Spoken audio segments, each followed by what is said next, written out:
Olá, queridas crianças da catequese! Hoje nós vamos falar sobre o 7º mandamento da lei de Deus, não furtar, que significa a mesma coisa que não roubar. E o que significa isso, né? O que prescreve o 7º mandamento da lei de Deus? Que você não tome para si o que é bem do outro. Ou seja, que eu não pegue nada para mim, o que não é meu, o que não me pertence, o que pertence ao outro. Isso é furtar, isso é roubar. Às vezes a gente acha que quem rouba é só o ladrão, é o corrupto, né? é o político. E esses casos assim mais graves, mais sérios que a gente está acostumado a ver nos noticiários de TV. Mas eu, na minha condição, também posso cometer roubos, também posso cometer o furto. Como assim, Luciana? Você vai roubar alguma coisa de alguém? Não nesse sentido como eu dei o exemplo de um corrupto, de um bandido. Mas, por exemplo, quando eu tomo algo que não é meu, para mim, eu cometo roubo. Exemplo bem simples, que você pode achar que é bobeira, mas cai nesse mandamento. Eu pego algo de uma pessoa, uma blusa, uma roupa, um sapato, um brinco, sei lá, qualquer coisa, um brinquedo, né? Vocês são crianças, um jogo, enfim, que vocês possam imaginar, que não é meu. Eu pego daquela pessoa, que é conhecido meu, pode até ser um conhecido meu, mas eu não devolvo. Eu retenho comigo, fico comigo como se fosse meu e fico usando aquilo como se fosse meu e não devolvo para a pessoa. E a pessoa às vezes nem prestou ou nem sabia que você estava usando uma coisa dela. Isso é roubo, isso é furto. Um outro exemplo, vou no supermercado fazer compra para minha mãe, né? Vou lá comprar uma coisa que minha mãe me pediu, meu pai me pediu. Aí a caixa me dá um troco a mais do que eu deveria receber. Eu sabia qual era o troco que ela tinha que me dar. E eu vejo que ela me deu a mais e eu fico quieto e levo aquele dinheiro para mim, para casa. E ainda chego contando vantagem. Ó, mãe, ganhei não sei quanto, porque a caixa não percebeu que me deu dinheiro a mais. Isso é roubo. Esse dinheiro vai ser descontado daquela pobre coitada da caixa que não percebeu que te deu o troco errado. Isso é roubo. Outro exemplo, muito comum na nossa rotina do dia a dia, na condução. Você tem lá o lugar do preferencial. Não tem ninguém ali, tá? Do preferencial. Aí você, eu vou lá, vou sentar. Até aí não tem problema nenhum. Só que daí chega a pessoa que tem o direito a sentar naquele lugar. Chega lá um idoso, chega lá uma mulher grávida, chega lá uma mulher com criança de colo, ou chega ali alguém com uma deficiência física. E você tá lá sentado e finge que não vê, você finge que tá dormindo, para você continuar ali naquele lugar que não é seu por direito. Isso é roubo. Furar fila, né? Em qualquer situação é roubo. Entenderam? Então, tudo essas coisas que parecem banais levam para que eu peque contra este mandamento, o 7º mandamento da lei de Deus.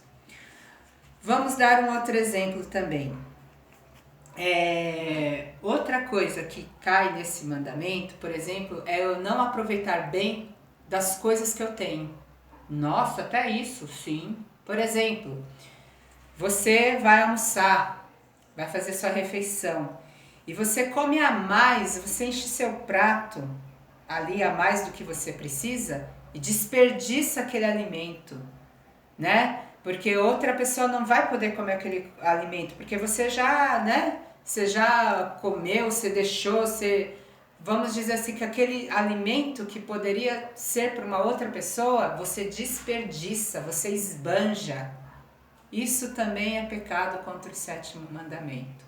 Se você lembrar quantas pessoas que passam fome, mas você não está nem aí, isso não é com você, aí você desperdiça o alimento, um alimento que poderia ser doado para alguém que está passando fome. Isso também é pecar contra o 7º mandamento. Você também não cuidar das coisas que Deus fez? A natureza, né? A água, o uso da água, você desperdiça água. Os animais, você maltrata os animais, não cuida bem dos animais. Isso também é pecar contra o 7º mandamento. Algo que Deus te deu tão generosamente para que você, com a sua consciência de homem, com a sua racionalidade humana, você pudesse cuidar bem e fazer com que todos tenham acesso, cuidar bem do que Deus te deu. Você desperdiça, você maltrata, você estraga. Poluição, essa poluição que existe aí, também é pecado contra o 7º mandamento. Ai, nossa, mas como assim? Como é que eu estou contribuindo para a poluição humana? Você joga lixo no chão, né? Você não recolhe o lixo, você não faz, por exemplo, uma coleta seletiva.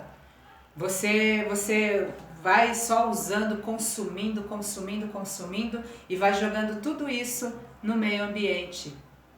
Você está denegrindo, está prejudicando o meio ambiente.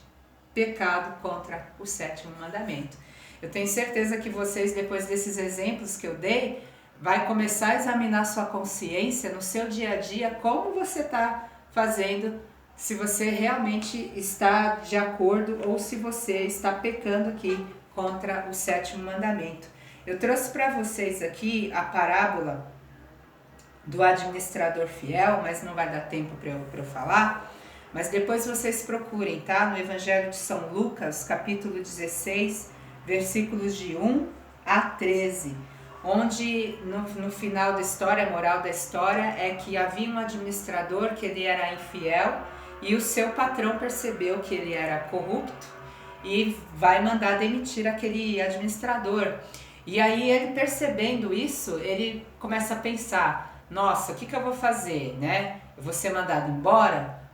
Pegar na enxada eu não vou pegar, porque eu tenho vergonha. Pedir esmola também não vou. O que eu vou fazer? Eu vou fazer o seguinte. Aí ele chamou todo mundo que devia para aquele patrão, que ia deixar de ser patrão dele, né? E faz algumas negociações, né? Quanto que você deve pro meu patrão? Eu devo 100. Então eu vou anotar aqui que você deve 80. Beleza. Chama outro. Quanto é que você deve pro meu patrão? Eu devo 70. Eu vou marcar aqui que você deve 35. Quanto que você deve pro meu patrão? Eu devo 10. Vou marcar aqui que você deve 5.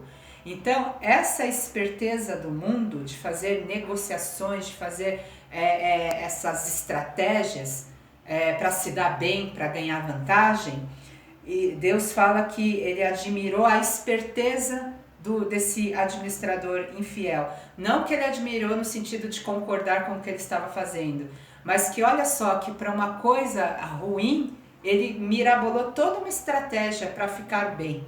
E por que as pessoas não usam das estratégias de Deus para ganhar as coisas de Deus, não é? Ser honesto, praticar a justiça, praticar o bem, ajudar a quem precisa. E então Jesus até fala, né? Vocês não devem servir a Deus e ao dinheiro. Ou você serve a Deus ou você serve ao dinheiro. Então, crianças, jovens, muito cuidado com a questão que você tem com o que é material.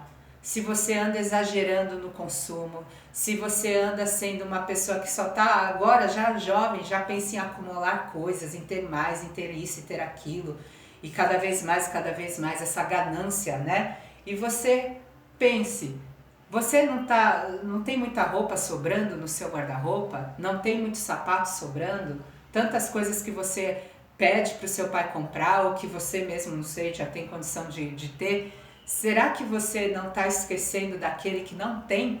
Não é errado você ter suas coisas, mas não com essa ganância. Pense no pobre, né? Lembre-se das obras de misericórdia, né? Que existe também, e Jesus fala isso muito sério, né? Eu tive sede, você não me deu o que beber, eu tive fome e você não me deu o que comer, eu passei frio, estava nu e você não me deu o que vestir.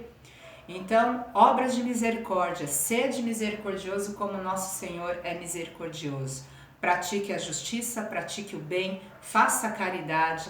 Não seja uma pessoa egoísta que vive só para si e só no acúmulo de ter. Não.